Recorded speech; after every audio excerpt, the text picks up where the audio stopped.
Next, please. Meeting organization. We're going to utilize all coaches during the meetings. Okay, so we're going to have a lead coach talk. All right, so Robbie will be up here and he'll put in the scheme, but our guys will be sitting with their position coach, just like they would on offense and defense, here in the meeting room. Okay, I got up there, defensive coordinator, offensive coordinator, doesn't coach all 11, right? Same thing in the kicking game. We would have a guy that can give specific information to that position. Like on the punt team, we have a guy who coaches the snapper and the punter. We have a guy who coaches the shield. We have a guy who coaches the left guard, left tackle. Another guy who coaches right guard, right tackle. We even have it set up here at the college level, right flyer, left flyer. Now you may not have as many coaches as what we have. And we don't have as many coaches as most Division I schools. I know Robbie's right over here. Georgia had a couple more coaches than us, didn't they? Yes, sir. Probably times 4? Yes, sir. Something like that. All right. So they had a bunch of coaches there. But we're going to utilize our staff. And again, if you're limited and you only have maybe 3 guys that can help you in the kicking game, make sure you do a good job of putting your best coaches at the most important places. All right, having the players move and not the coaches. This wakes guys up. We go in the morning. So we meet at 7 a.m.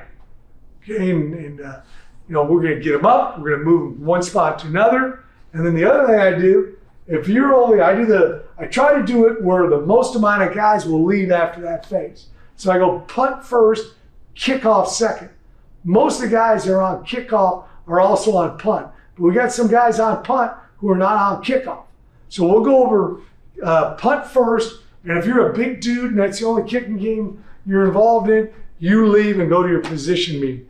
Again, I don't want them sitting in here and distracting me by not paying attention.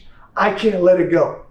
All right? Many years ago, I had a guy named Chris Jackson. Chris may listen to this tape sometime. He's in Austin, Texas, and he was sleeping back there, and I threw in a weight eraser with chalk at him. Shouldn't have done that. It was in 1993, I think it was. All right, but I woke him up, and nobody slept the rest of the year. Chris and I kid about that all the time when I talk to him. Keep it quick. Attention spans are only for so long. Stay on point. Cover what needs to be covered. Fluff is just that fluff. One of the things I try to do a good job of with my coaches is try to coach them on how to coach. And we try to use buzzwords around here. So they know what the buzzwords mean, and you go over it with them quite a bit in the first meeting, second meeting, third meeting. Then you can start using some acronyms and things like that so that the kids, can stay on point and you don't have to use a whole lot of time. Next. And it's a race against time, correct?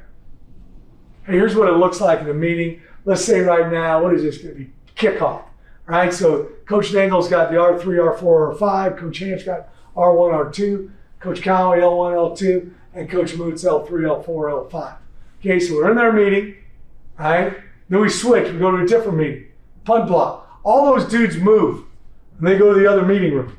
All right, so if I was Coach Moots, maybe on punt block, Coach Nagel coaches me. So the coaches don't get up and move, the players do, so it keeps them awake. Next, it kind of shows them moving around, okay?